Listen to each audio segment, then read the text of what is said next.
What is going on? Real quick at the beginning of the episode, thank you so much for subscribing on Patreon, patreon.com/Brennan Tassif. Thank you to everyone who bought some merch. It's awesome seeing all the posts about it on social media. You can check that out at brennantcomedy.com/merch store. Huge episode this week. I know you're all going to love it. Daniel Barakat, who was the originator with myself for the original podcast idea of Drinking Buddies, is my guest, one of my closest friends from South Florida. It's a great episode. Lots of reminiscing. Enjoy. Grab me a beer and grab me a coke. We about to sit for an hour, bullshit and tell jokes. And please don't mix it up, cause he done sobered up. Brandon T Comedy on your social media feeds. And Brandon Tassif is your ex drinking buddy. Brandon Tassif is your ex drinking buddy. Brandon Tassif is your ex drinking buddy. Brandon Tassif is your ex drinking buddy. What's up, everybody? Welcome into another edition of Brennan Tassif is your ex drinking buddy. I'm your host, Brennan Tassif. You are new to the show. I'll give you a quick rundown of the show. I used to be a party animal, used to drink a lot, do a lot of drugs, get in a lot of trouble. And one of my favorite things to do back then was to hang out with friends, reminisce about those crazy stories. I am sober now, but it is still one of my favorite things to do. Talk about old stories, getting in trouble, drugs, partying, boozing. I will always be joined by a guest. Today is no different. I am joined by the godfather of Drinking Buddy podcast. We're going to get into that story. One of my greatest friends in the world. Met this guy in college, Florida Atlantic University. Go Owls. Ooh, Daniel, the Daniel Barakat. What's up, man? Hey, man. Glad to be here. Thanks for having me. Absolutely. So for those of you listening, Daniel is not a comic or musician or anyone who's trying to plug some bullshit. Dan is just a very good friend of mine who has been there from when I played college football and I was getting good grades, all the way through picking me up at the hospital after getting alcohol poisoning, sleeping on his couch, so on and so forth. So I kind of wanted to go through the genesis of that, the kind of evolution of my drinking, because you saw from the beginning when we were all just having fun to, oh my God, this guy might have a serious problem. So that's why you're here, buddy. Awesome. I did want to bring up the Drinking Buddy podcast moniker, that whole thing. We started that. That was something, I don't know if you remember, but you had that townhouse. And I was a big podcast fan back in like 2010, 11. And I know you listen to podcasts because you were my most informed tech buddy. You knew about all sorts of tech stuff. And I remember we were just drinking one day, I think watching Star Wars. And I was like, hey, man, we should do a podcast. We should call it Drinking Buddies. Do you remember that? Absolutely. Yeah. Sitting at the counter in your kitchen. And we were doing shots of that Guyanese rum. Remember? Yeah. Oh, no, I can never forget that. And we were just talking to each other. I remember the cat kept coming in and we were just talking like randomly into microphones on your computer. And we recorded, I think, 2 or 3 episodes, but we never did anything with them. No. Unfortunately. I mean, they're very, very vulgar, though. I mean, yeah, they were. From what I've listened to some of your previous episodes, I don't think they'll really fit in with the type of vibe you're going for. Well, yeah, because that was back when I was drinking. So I've talked about you on numerous episodes, just some of the old shenanigans we used to get into. So I kind of wanted to take the listeners back. 2007, I show up to FAU for the summer session. I meet Marissa. I live in the student apartments. I meet Sean Michael Murphy, my roommate. And then we go out, like literally within the first day, we went outside on the alcove and we met Marissa. And she just started randomly introducing us to everybody in the student apartments that summer. And she introduced me to this young gentleman who loved to play a rock band, had all sorts of video games. We had a lot of similar interests. We both loved Star Wars. And that was you. And you and I formed a quick friendship pretty early on. It was very ironic, though, because I went to FAU to play football and everyone looked at me as kind of like a jock.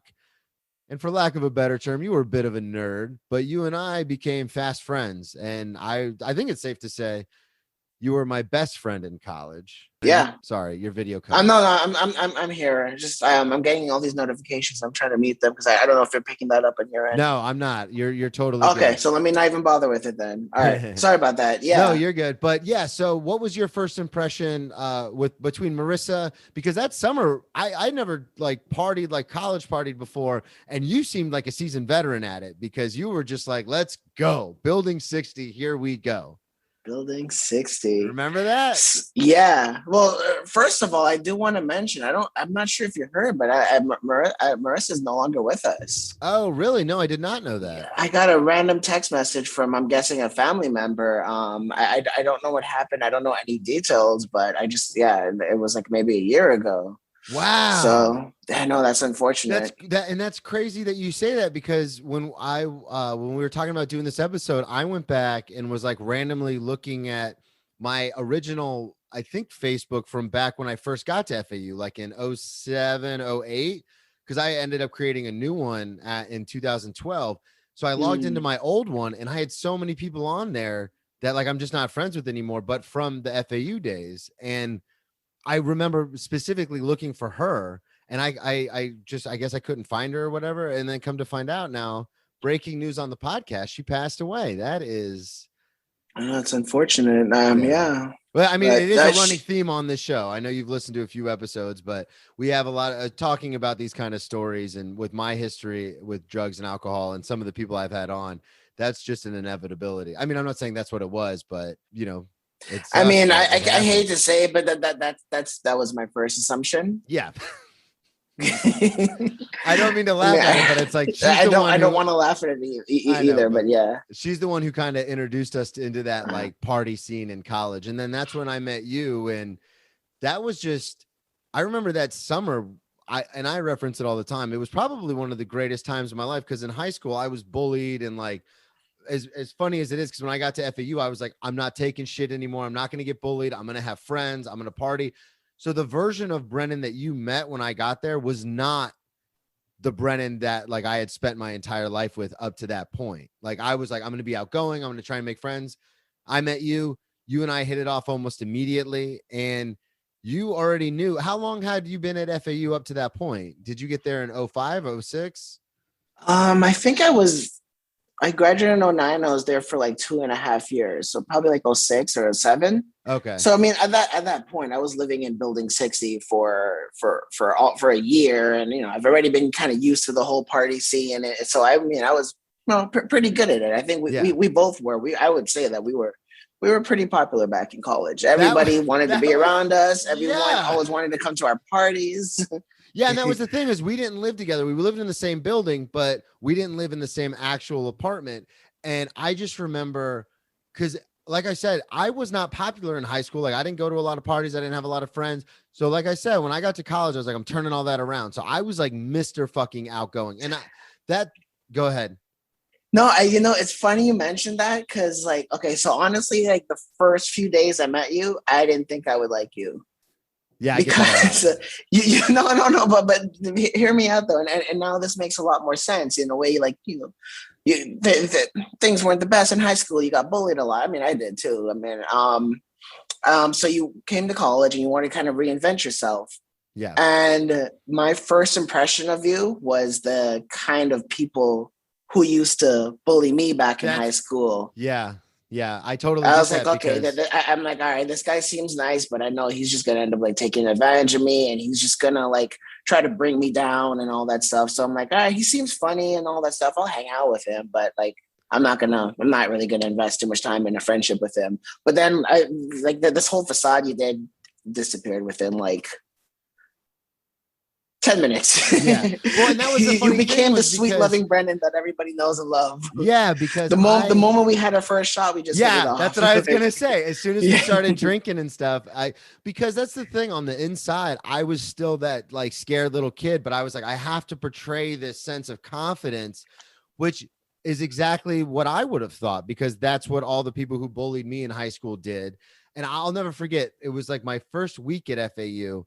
I was in the elevator, I think in the Heritage Park Tower building, and this is the first time that theory of I'm going to change who I am was put to the test.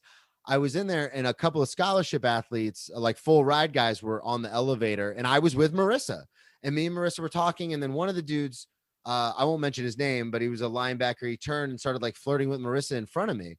And I was a partial scholarship athlete. So I was like, I hadn't been at like summer training or anything like that. Like I was a freshman, like coming in to go to that fall. So they didn't know who I was, and they were just kind of flirting with her. And I turned and I like fucking bowed up. I was like, nah, bruh, we're not playing this. Like I literally remember saying, nah, bruh, we're not playing this. And in my head, I'm like, what the fuck are you doing? These guys are going to beat your ass. But I was like, I'm not getting punked anymore. Like I'm not fucking playing this game. And so I could see how that could definitely rub people the wrong way, especially someone like you who's into Star Wars, and no one's more into Star Wars as I am. People might be as into Star Wars, but no one's more into Star Wars than I am. But like that stuff you didn't know about me when we first met. You just thought, here's this loud, boisterous fucking jock, and he's probably gonna dude, you were in the football team and you're hanging out with all the football players. And I'm like, well, why does this guy even want to hang out with me? Yeah. But little did you know, I was like, there's gotta be some reason. I know. Yeah, right. We are actually the same person. And like this, so do you think that when you came to college, you kind of in a way took on the persona of maybe some of your bullies to like kind of give you like a bit of a bit of armor? Yeah, like in case it happens again. 100%. Like start off like kind of like if you're in jail, like yeah, beat up the most dangerous guy first. Like I have that experience as well of going to jail and being like, all right, and I talked about this on the podcast with Tyler White, but as soon as you get into jail, you cannot let anybody punk you. And it's interesting how it developed. So in high school, I was just like, I just wanted to make people laugh. So I was the butt of every joke. Like I would do, if they would say, hey, Tass, do that, I would do it to try and make everyone laugh because I just wanted people to like me. When in reality, they were just bringing me down, and like, I would get the shit kicked out of me all the time. And I was like, oh no, I'm part of the guys. That's why they do it. But it's not, it would just fucking sucked. And then I would hurt myself because I would get sad and depressed. And then fast forward to college, I was like, I will not let that happen again. So I took on that persona, that loud, boisterous, like nobody's going to fuck with me persona. I took that on when, just like you said, almost as like a shield when I got to college. And the funny thing about it is, moving forward in my life, when I eventually would get arrested all those times, I did the same thing going into jail that I did going into college, which was nobody's going to fucking punk me. And it has become a part of me in a way. And it does get me in trouble now. Like in my current job, like if I have a table and they're like dicks and then they don't tip, a part of that comes out. Like I'll be like, you're not gonna fucking punt. Like who the fuck do you think you're talking? Which is bad. Mm-hmm. That quick to anger is terrible. But that's something I developed almost as a coping mechanism. And it's something that still comes out to this day. But you did mention after a couple of shots, everyone, you, Shayna, Karen, Sean, everyone that was in Trevor, Michelle, everyone that was in our core group of friends could see like, oh, this guy's just a big teddy bear. He's kind of almost pretending to be a badass just so nobody messes with him because he's so tired of everyone messing with him. I think he got tired of pretending to be a badass real fast too, and everybody knew it. But but thankfully, like our core group of friends and everyone who we associated ourselves with weren't the bullying type. And I think probably because both me and you have been through that before, we know how to not even have those kind of people around. And everybody who was like toxic, we was like, dude, we're in college. There's so many people to hang out with. Like if you're toxic, like I'm just not going to invite you out anymore. Just stay away from us. Yeah, and that was the thing. So you didn't. Neither of us. I mean, in a good way, we got to be ourselves in college, and I think that's how it is for a lot of people. And like a lot of those bullies, like, no offense to them, they don't really amount to much. All of them. I mean, but yeah, were you in your freshman year when we met? Yeah, it was my first time ever on a college campus, and I know you were. Oh my god, that was your first experience, dude. Yeah, because that was like the best time of my entire college life, and if that was like your first experience, damn, it was hard to live up to that afterwards. Yeah, and it was so much fun. So that summer we party all the time, and then I was training too because when fall started, I had practice and the team and everything. But then even when fall started, you stayed in building 60. I moved down to building 48. And then, but we still at least once or twice a week, we would still all get together. I know there were times where you're like, I got a test tomorrow, and we'd be like, come on. You'd be like, all right, let's do it. And I don't know how I graduated. I said, and by the way, for the people who don't know, I was in building 60 and 48 was all the way on the other side. Usually when that happens, like people just don't really hang out with each other anymore. Lose touch. Because I mean, like I said, there's like so many people to hang out with in college, and in your neighbor, all of your neighbors are partying all the time. And so like to walk, like it probably took like 10 minutes. Yeah, it was like a 10-15 minute walk. Right. That was the thing. But we still kept in touch though. And I'm the kind of friend, like I'm not the best friend, to be honest. I'm an out of sight, out of mind type of friend too. So like the fact that we actually still like hung out a lot, even though you were 10-15 minutes. So I know I sound like a no, but that's a lot in college, especially when you're surrounded by people who want to party. It's like, why would I walk 15 minutes down the dorms and run into RAs and campus police? Absolutely. There was always a risk. That when I could just stay, because we were all, I think at the time you were even underage at the time too. Because you would have only because I remember I used to buy you liquor. Yeah, that's true. No, and that's what I thought it was. I'm like, okay. So this kid Brendan, he only wants to hang out with me because I'm buying him liquor. Yeah, and it was. But to be honest with you, the reason why I would walk down to the other building and stuff, and is because, like, it's hard to explain to people, but I'm a very loyal person. So in the instance of you and I. If we don't talk for 6 months, there's no hard feelings. It's not a big deal. But then the second we get on a call, or if I show up somewhere and you happen to be there, it's like no time has passed because we're very close friends. And I'm loyal to those kind of people. I talked about it with Matt Fulcheron. I'm the kind of person where, like, if I consider you a friend, you could call me tomorrow and say, hey man, something happened. I need you down here in Deerfield or in Delray. And I'd be like, all right, give me 4.5 hours and I'll be there. And there are times where that has happened in the past where someone's called and I'm like, all right, I'm on my way. And that's just how I am. So I've always been loyal like that. So when I ended up at a different building, I was still like, no, Dan's my friend. Dan's my best friend up to that point. You and Sean were my two best friends in college. So I was like, of course I'm going to go down and see him.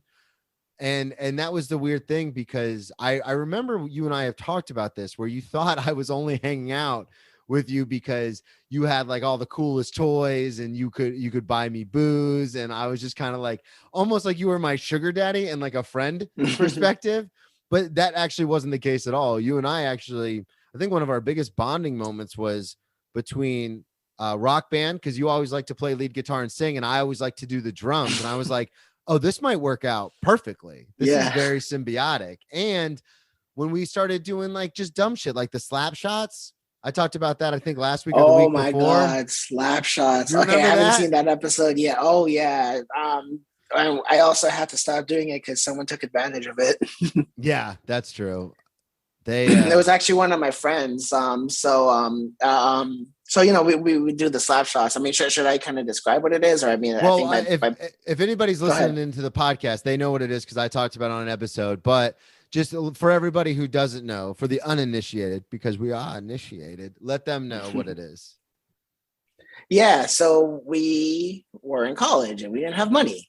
So the only kind of booze we could afford was like the really, really cheap, terrible tasting one. And I don't know who came up with it. I don't. It was you. It was you. Yeah, I remember. Of course it was. We were sitting in the kitchen in your student apartment, and it wasn't because it was cheap. It was later on. It was because it was cheap. But at the time when we did it, it was because it was Sailor Jerry and it was 92 proof.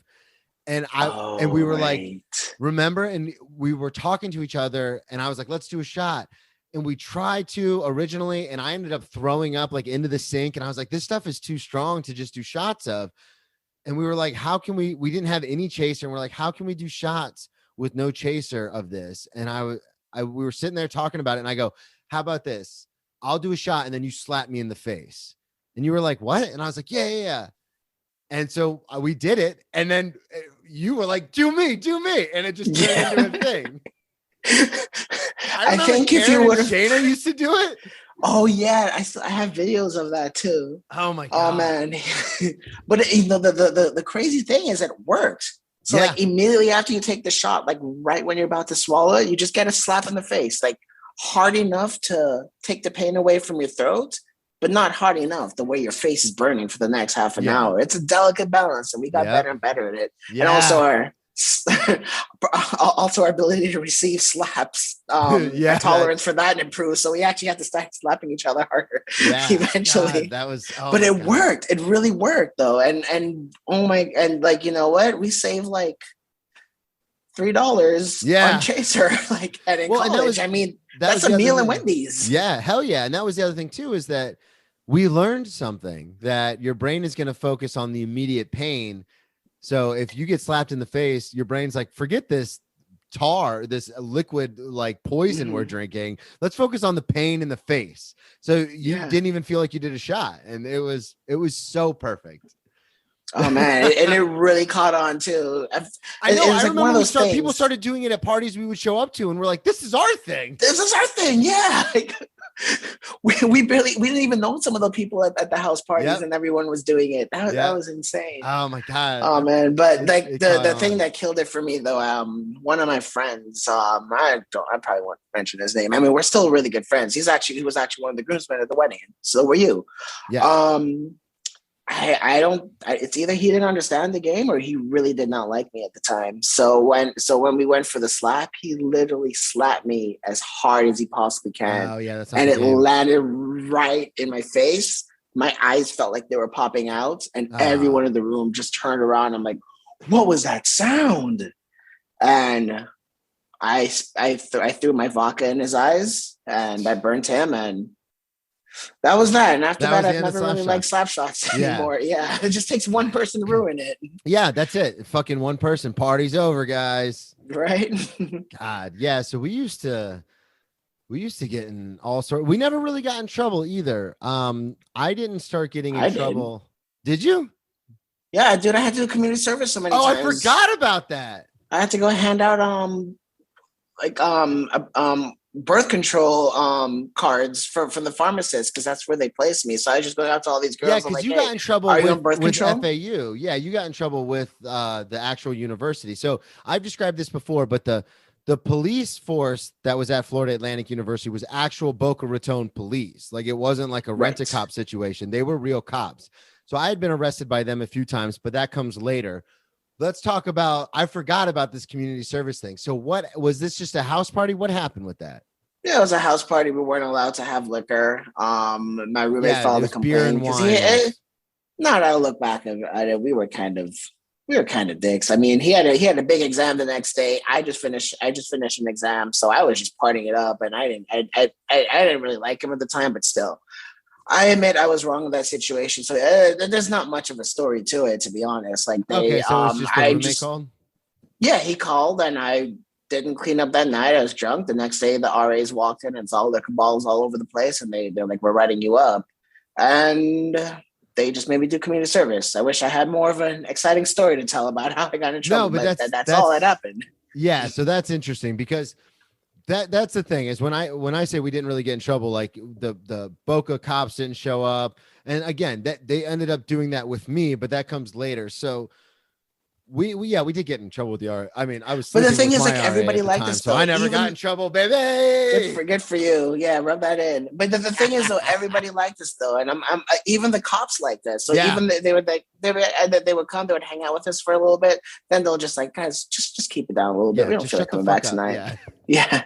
They used to come hang out with us. Yeah, so. And I think people could tell, like, genuinely we weren't dicks. Like, we wanted everyone to have a good time, and I think that goes a long way. So if you're being super destructive with your partying, then that's when people start to have a problem. But we were just like college kids having fun, and they understood. We're just loud, yeah, and we were just being a little loud. And it literally, like, you walk in, there's not syringes and Coke on the table and stuff. It's like 5 kids playing Rock Band a little too loud with some liquor bottles, and they're like, okay, guys, like, keep it down. Like, right, yeah. I mean, and like the noise were from people like laughing and having a good time, not like from like yelling and fighting. There was like barely any fights. Like, there was almost none in our core. And I mean, our core got pretty big too. And then some of your football buddies started hanging out with us more too. Yep. And honestly, like, shout out Jeff Van Camp. Oh, Jeff Van Camp. Oh man, when he showed up at my wedding I know, and in I his missed uniform, him. oh yeah, I think he went to the bathroom or something. Oh man, that was amazing. He Yeah. showed up there like with a serious Jeff Van Camp face, and everyone at the party just like stops and He's a looks and like, cop oh my now, god, and everyone's yeah, like, yeah. he came in uniform. He's like, he had like a serious face. And everyone like just looked at him and got like totally scared. I mean, because I mean, it's a cop in uniform showing up to an engagement party where everyone's dressed formal, so he stuck out. And then I saw him like, Jeff! And everyone just started laughing after that. That was, oh man, yeah, he's a good guy. He started. He actually was there for he was there for you a lot too. Yeah, yeah, for sure. He helped me through a lot of stuff. And he was a star quarterback in his senior year too. Yeah, of FAU. Like there was a big poster of him, like the size of I don't know if you've seen it. Yeah, it's like the size of a building. It was the size of a building. I'm like, oh my god! And I got to tell like just a whole bunch of people, like, oh my god, me and this kid we're friends back in college. And I mean, I met him all through you actually, so that was cool. It was a weird thing because I was on the team, for a few years until concussion started racking up, and being on a all they did was paying for my books and my meal plan. So like tuition started to rack up. And then I just, I had to make the decision, which was really hard to be told like, hey, you don't play really. You're not going to start until your senior year at best. Like this is your 8th concussion. Like you should probably just hang it up. And I was like, all right, I guess I'm done playing football. Something I dumped my whole life into. And you were there for that. Cause that's when I met Becca, who I met through you. That was the transition from kind of Jock partying every once in a while, Brennan, into this, we're going to party all the fucking time now because all I have to do is go to class. Oh, I remember that. I remember my grades. When you stopped playing football, I definitely noticed that my grades suffered. Yeah, mine too. I went from A's and B's to C's and D's, but D's is still passing in Florida, baby. There you go. Yeah, so... And I'm not going to throw Becca under the bus. We started dating and that was, we'll say rocky. I'll just leave it at that. And I remember they love to party and you and I like to party, but we like to party like we were talking about earlier in like a fun way. When I left football, that's when it turned into an aggressive, like, okay, I'm sure you and Karen and Shane at the time could kind of see like somebody might want to catch him because he's fallen and he's fallen real fast. I think not playing anymore did hit you hard, and it got to, and I do remember that it got to the point where you wanted to drink, so you would do the pregame, but then when the rest of us were going out or going to another house party, going to like to O'Brien's or something, like you would just rather just stay back in your apartment and just drink by yourself, and like that's when that's when I began to see it. Yeah. Okay. But I mean, so like for that pregame session, you were a lot of fun. Yeah. But then like around midnight, you just wanted to go back to your room and just watch DVDs. We didn't really have Netflix at the time. A lot of Burn Notice DVDs back then. Yeah. And that's when I started getting in trouble too, because then I would, like if my roommates would call like the RA because I was being loud, I'd start fucking yelling at them, yelling at the RA. I started becoming more and more aggressive. Because I didn't have any sort of outlet. I wasn't working out anymore. I had lost football. I was still working at Outback, but I was barely getting by. And that was a big thing for me, but you guys were all there. Like, I remember Shayna took me aside a couple times and she was like, what's going on? And there was a couple times that you and I had talked just kind of about like, man, I can't do this you had told me like, I can't do this every day. Like I'm about to graduate. Like I need to finish my classes. And I was like, I guess I'm on my own, but there is a story I always tell. So fast forward, you end up moving off campus, you get the townhouse, you graduate, you start working. And I'm just spiraling out of control. When you first moved off campus, you guys moved into that apartment. And I don't know if you remember, but I stayed with you on your couch for a while. And I was like in Symphony Gardens and the tiny one, the size of a garage. Yeah. So I was, yes. You guys, you were done at FAU, but you hadn't gotten the townhouse yet. So you guys were staying in that apartment. Yes. And Yeah, you and dude. I had Yeah. almost lost touch at that point. We were barely, because you were done with school and I was completely off the reservation. So you and I weren't really talking. And then I didn't have anywhere to go. I was basically homeless. Mhm. And I think it was during break housing or something. And so I needed to, or in between, I think I got kicked out from my roommates. I don't remember what it was. I just remember I needed a place to stay for like a few days. And I remember moving all my stuff into that apartment in Cynthia Gardens, which already didn't have a lot of room. And you were just like, I remember you looked at Karen and you're like, I mean, what do we like? We have to let No, him she stay wanted here. you to stay. Yeah. We do. We love you, dude. You're fun to be around. Like I Yeah. remember I used to wake up and go to work. You're like, Dan, you want me to make you breakfast? I'm like, sure. And you just pour me 2 shots. Yeah. Well, thankfully, I'm not at that job anymore, though. So Yeah. I guess I don't care if this comes out. Yeah. So yeah, like the first thing you do in the morning, you wake up, you would pour shots, but you won't drink it. I never understood. You won't drink it right away. You would wait. You would just. And Yeah, I I just I'm always like, I like see to the have shots. shots around. I want to drink the shot. Like, why are we just staring at it? And then like I would always have shots around. Yeah. And like I was like, all right, I got to go to work. Let's just take the shots now. So like, I definitely remember that. Yeah, and that was. But yeah, I can't kind of. How long did you stay with us?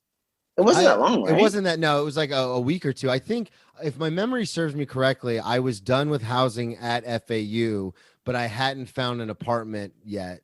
So I think I was like going through the apartment finding process. And then that's when I moved in with you guys. It was either that or, yeah, it had to have been that, because once I moved in with Justin and Lenny, I lived with them for 2 years. And then Lenny dropped me off in Palm Coast when I was done at FAU. So it had to have been that had to have been the series of events. Or maybe it was just in between break housing, which is, I've told this before, but it's such a fucking racket. There's like 2 weeks in between like the fall semester and the spring semester. So and if you don't pay like $3,000, you can't move into your dorm until the spring semester starts. So I think it was that situation where it was like a break housing thing. It's so stupid. You're homeless for 2 weeks. Yeah, you can't even store your stuff in the new apartment most of the time. No. It's like I remember ridiculous. I slept in my car for a week one time when that happened because of break housing. And like I think this was summer going into fall, and you and I were friends, but I wasn't really that close with anybody because I'd only been there for 2 months. So I was just like, I guess I'm sleeping in my car. And that was fucking, luckily I was on the team by then and stuff. So I think I slept in my car for a week. And then I told my coach what was going on. He's like, are you out of your fucking mind? Like, we can move you into your apartment early. We just have to call. Like, we're the fucking football team. We can do whatever we want. Right. And I was like, oh, that's how that works.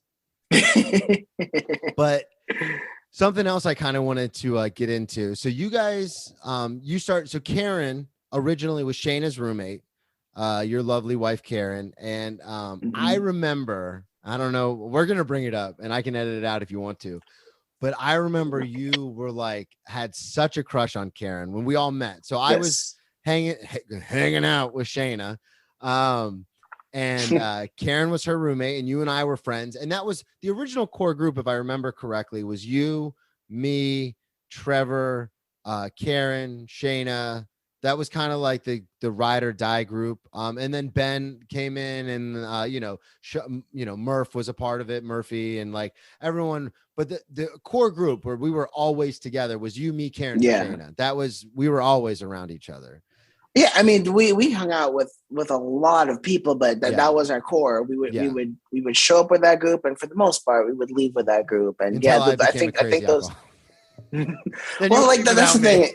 Well, that's what I was saying though. Like when you really started showing signs of alcoholism, you were just drinking by yourself. Like, I mean, you weren't a danger to anybody that's at the time. But I think what we'll probably get to later on. But yeah, like I think it was towards my senior year. That's when I would hear about you like yelling and starting fights with people, and and like there was this. I don't know if you've ever mentioned this. That one time when I came in and like your face is. And if you want to get out of this out too, like when I was like, hey, Brandon, look, I got a bottle of rum. And I came, you were in the room crying. And then I turned on the lights and your face was like all bloody because you had like cut your face. You got into a fight.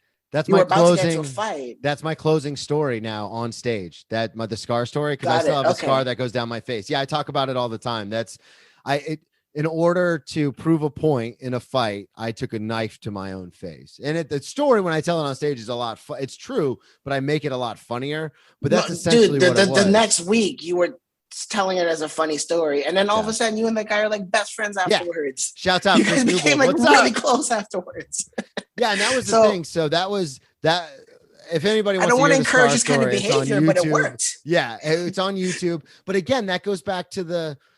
So when I left, like that goes back to the not punking thing, and I would overcompensate so much for that, and that's not who I was. So when I would overcompensate, especially when alcohol was involved, I'd really overcompensate, and then you'd hear stories about like Brennan's going psycho. Now it's funny because that Scar story actually happened when I was still on the team. So that was really, yeah, that was kind of that was just a night that got away from me a little bit. That was but you are right. As my alcoholism progressed, I was more and more of a loner. But I wanted to bring this up because I want to kind of let the listeners in, because I mention you a lot and I talk about like my college days a lot, because that was the best time of my life. I changed my life. I went from being this nerd that always got beat up to being a popular kid, which I had only ever seen in movies. And my sisters were both real popular. So when I got to college, you and me were the people a lot of people wanted to hang out with, not to sound like arrogant or like an asshole, but that's something. Our phones were blowing up all the time. Yeah, and that's something that I wanted like my whole life. Like I never had like a lot of friends, and then all of a sudden it was like fucking Tass is here, let's get going, or fucking Danimals coming in, let's go. And so it was super exciting to have that life that I had only seen on TV and movies and never experienced for myself. Nailed it on the head. But that's exactly what I wanted out of. I mean, I didn't even want to go to college, really. Like, I mean, I wanted the college experience. I didn't want to get a degree or anything. I just wanted to have those college experiences that you see on TV, because I wasn't getting that in Guyana. You know, it was a smaller country, and all my friends, a lot of my friends had moved on, and then the ones that were there, I just felt like it was like every week was kind of the same.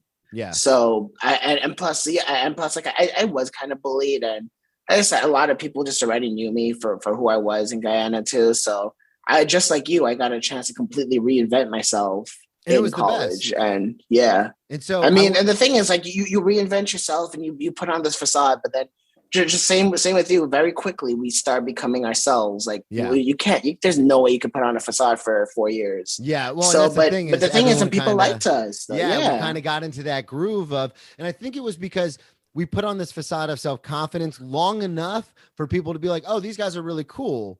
And so we just it almost worked out perfectly where we fell right into it. But what I wanted to bring up was, speaking of self-confidence, you, since we knew Shane and Karen, which we knew right off the bat. Well, I knew right off the bat. You had been there for a little while before, but you had had a crush on Karen, and then that kind of developed into feelings. I remember when we were all first hanging out, I was like, Dan, there is no way we are not getting with these girls. I don't know what you're thinking. Like, this isn't going to happen. And then fast forward, Karen is now your wife. So I was way wrong about that. I think you had to say that so I could prove you wrong. I couldn't have been more wrong. But it was weird because at the time I was like, we're all just friends. Like, I don't like what's happening here. And then we all hung out so much. And then, Shane and I, ended up hitting it off, and you and Karen hit it off. And then you guys got together, and then you just never looked back.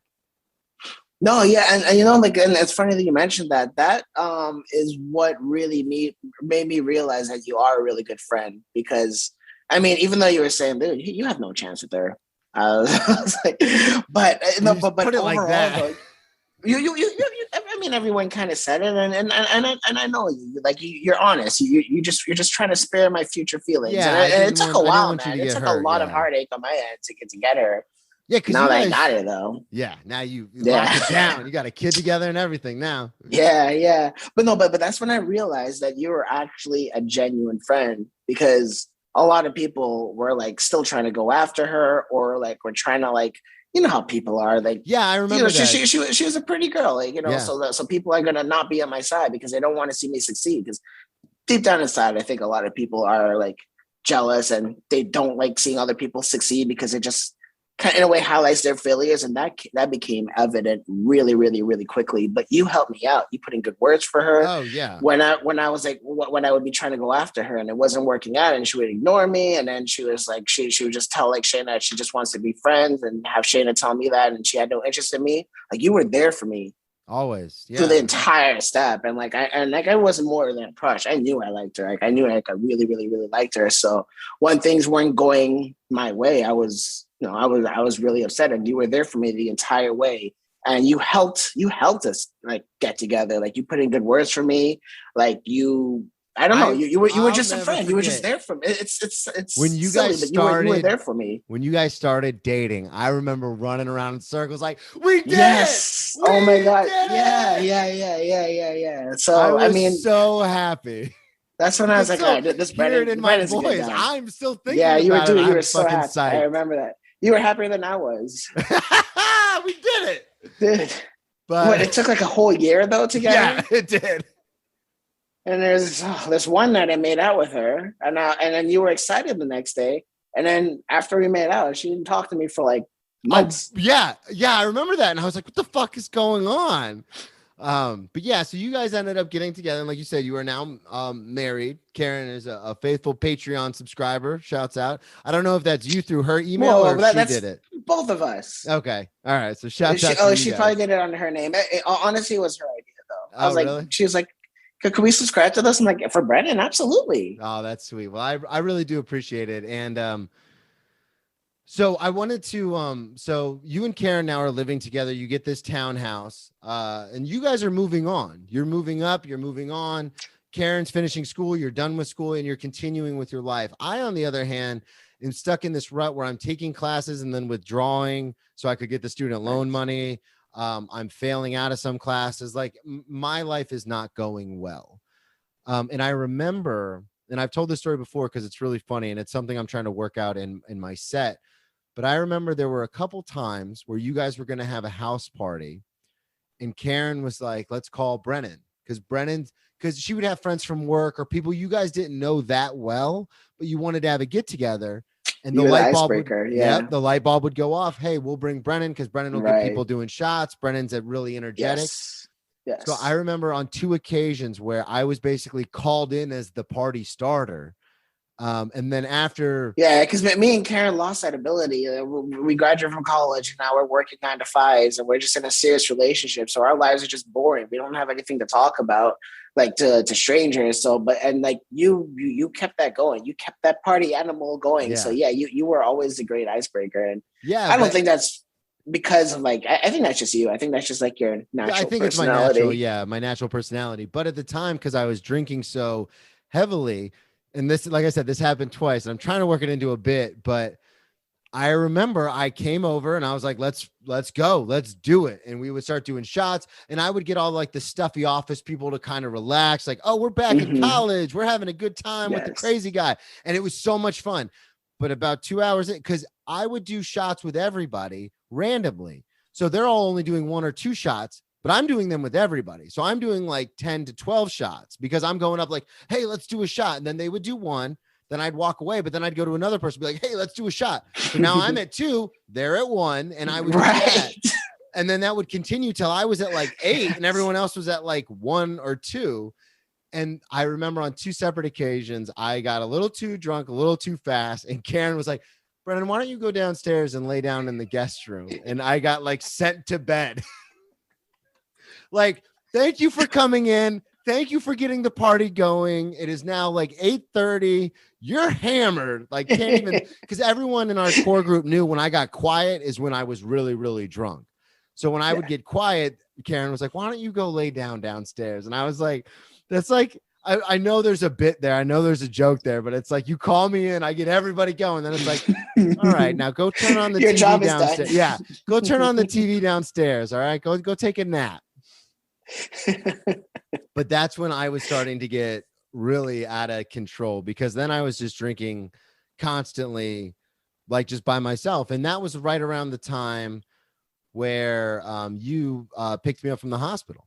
The first time I ever got alcohol poisoning was right around that time. And that was probably, that was a very terrible experience. I got alcohol poisoning. I had no one to call. I remember I had someone to call. I called you. You came and picked me up, and I remember we were just talking, and you're like, what happened? And I was like, I just drank until I couldn't drink anymore. And apparently that's really bad for your system. Your body starts to shut down. And you were like, that can happen? Yeah. And that's what I said at the beginning of this too. Like, you, in a way, you kind of helped me, because I mean, I did not drink nearly as much as you. I can't actually. My tolerance is not there.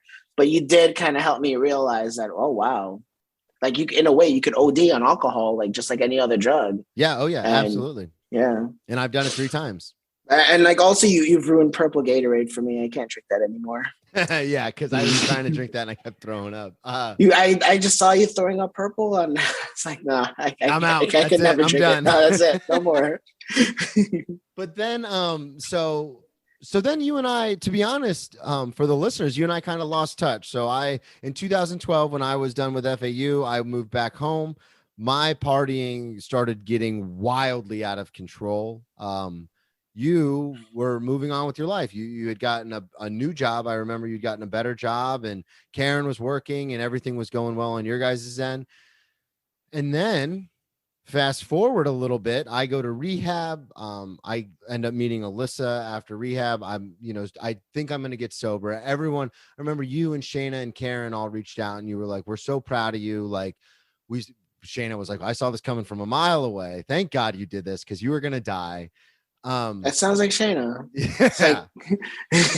I told you so. She listens. Being be careful, supportive, be careful but then with your still next making words. it about herself at the same time. Oh man, I hope she's not listening. She does listen. I love you, Shayna. But so that was the thing. And then you and I, the core group, I would just keep calling it the core. So the core group, we would hang out from time to time when I was sober. We introduced Alyssa into the core group. In fact, my memories just popped up when we all hung out in St. Augustine and went to that reggae bar that just popped up on my memories. And it seemed like, and then I just want to throw in there really quickly. Like, you said hi to me, as like, dude, like when we just started talking for 5 minutes, like, dude, if you don't propose to Karen, she's gonna break up with you. Yeah. So how's everything else going? Like, what?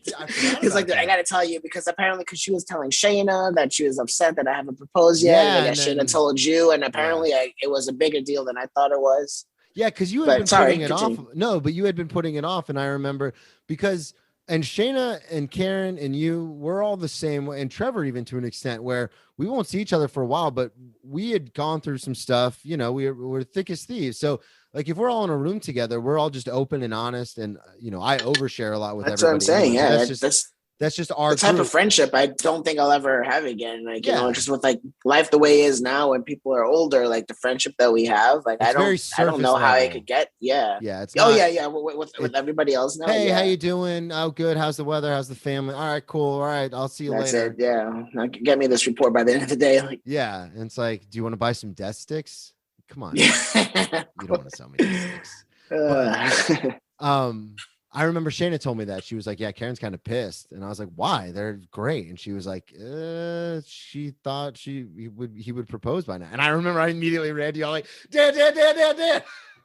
Yeah, no, I mean, you told me that out of concern that a relationship would end, because I'm not going to pop the question. Because so we like, had that's worked the kind so of friend, hard to get you there. Yes. We together, we were both invested in this. It took a village for me to get her. But that's how you know she's a keeper, though. Oh, for sure. But everything on the surface level, and even on a deeper level, everything was going great for everyone. I remember when we hung out that weekend, it was like, all right, everything's going good. And then fast forward a little bit more, we get a save the date from you and Karen. I'm so excited. I had started drinking again at this point, because I had convinced myself I had overreacted, and Alyssa didn't know what alcoholism was. Really, she was young when we got together. She was like 19. Were you drinking that weekend? No, not that weekend. I was sober, because we were all super happy that Brennan wasn't drinking. And then I think I had 6 months sober at the time, because I was in town. I was in town for my sister's wedding, and I remember I was going to have 6 months for my sister's wedding. That's why I was in town. And then you guys were in town for something else, but it all just happened to line up. And so I believe that's what it was. It was something like that. But I wasn't drinking then. And then I fell off and I started drinking again in 2004. So I went to rehab in 2013. I started drinking again, I think, in 2015. So almost all of Okay. 14, I didn't drink. It was 13, somewhere in there. And then I started drinking again. We get to save the date. You have your wedding. I'm in the wedding party. Alyssa and I go to that, and at that point, I am drinking again. I'm drinking Yes. with. We drank. Oh my God, we drank a lot. Yeah, I'm drinking with your roommate, and it was one of those things where at the time, because we're all having a great time, it was just like, oh, Brendan got that reset that he needed. He's not violent anymore. He's not going crazy. Like he's gone through everything he's going to go through, and I wish that was the end of that story. I wish I could say, Alyssa and I stayed together. You know, I kept my drinking under control. We stayed best friends and everything was happy ever after. But that's not, life is no fairy tale, to quote Shawshank Redemption. And after your wedding was one of the last times that you saw me like in an okay state. And then everyone's heard the stories. I completely fall off the wagon. Alyssa and I are fighting constantly. I was sober for 3 months and then I get drunk again. And then I'm sober for 6 months. Then I get drunk again. And we just can't keep it together. And then that's when everything kind of falls apart. I get another DUI. She leaves. I'm like getting blacked out every single day. And the reason I wanted to tell that was because paralleling my timeline, you and Karen get a nicer place, you get another promotion, and then you guys have a baby. So while my life was crumbling to the ground, you were like the antithesis, almost like the bizzaro me, or I was the bizzaro you. Like what could have happened had I stayed after I left football, had I just stayed a little bit more focused, I could have had what you had. And then on the flip side, if you got a little unfocused, you could have ended up like me. So I thought that was a very interesting parallel, how they kind of went hand in hand. Where are you going? Yeah. Dan's on the move. Okay, yeah, no, my mom and Karen just came home, so I'm just gonna go. Yeah, I'm gonna go to a different room so we're not interrupted. Sorry about that. No, you're good. I'm leaving all this in.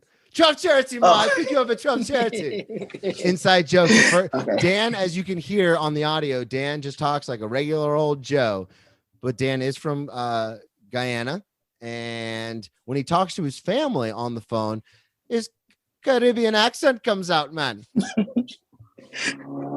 I had never that wasn't exactly it, but yeah, I'm not good at it. But I've never heard that accent before. And then I heard you on the phone with your mom, and she was talking about the airport, and you go 12 charity. Oh, you're good. We're just killing time till you can get comfy again, buddy. Okay. I am gonna cut some of this out now. Yeah, you probably should. It was fun for the first couple of steps, but now we've been going for 2 minutes. Oh wow. Damn. All right. Yeah. Sorry, continue. All right. So 3, 2. Yeah, so I just thought it was interesting how we literally, like we said earlier, we were the same person, but we took 2 different life paths and how it ended up so completely different. You are now married, you have a kid, a house, you're doing the whole dad thing, great job, you're doing that. And I literally could not get my life together, like working in restaurants, getting fired all the time, and just drinking constantly.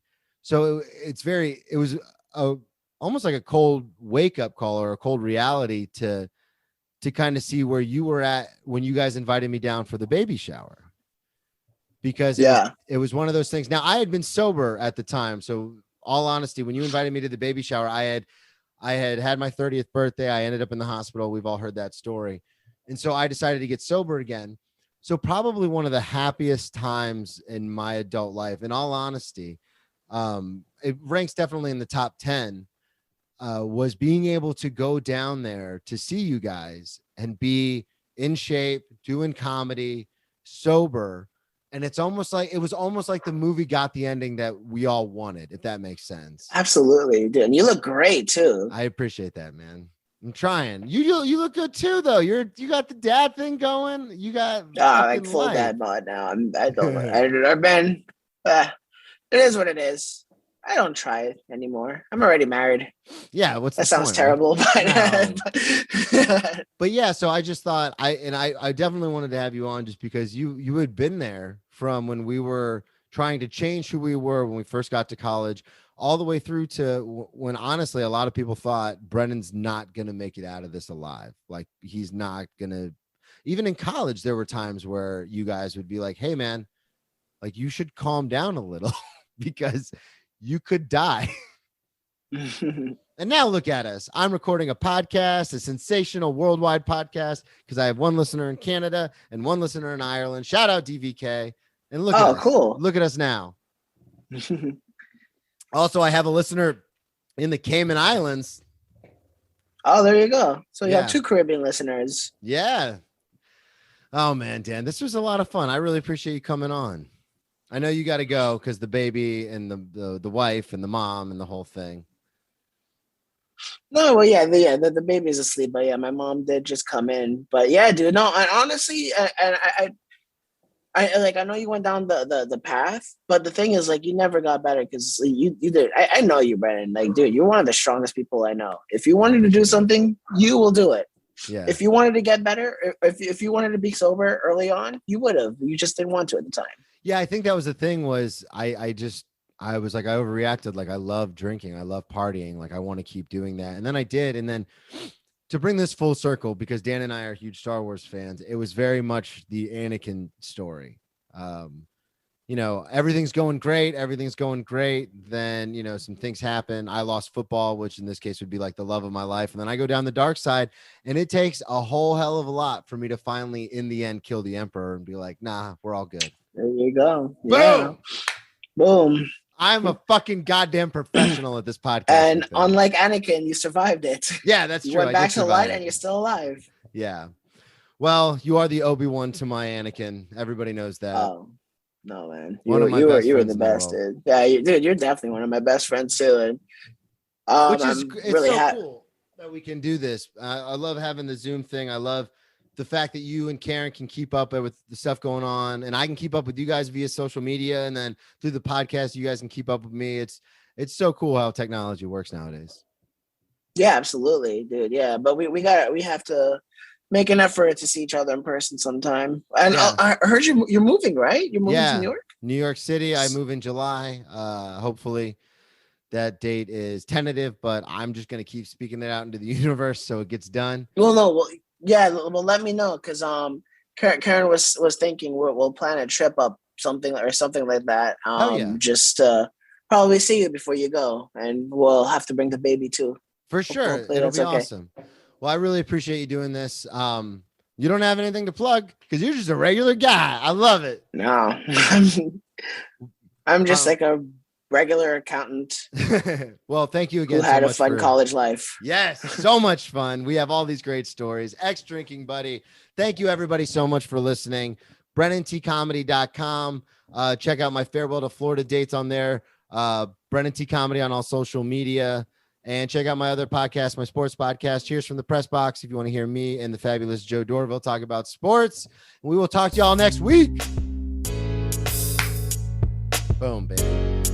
All right, I can stop recording now. So.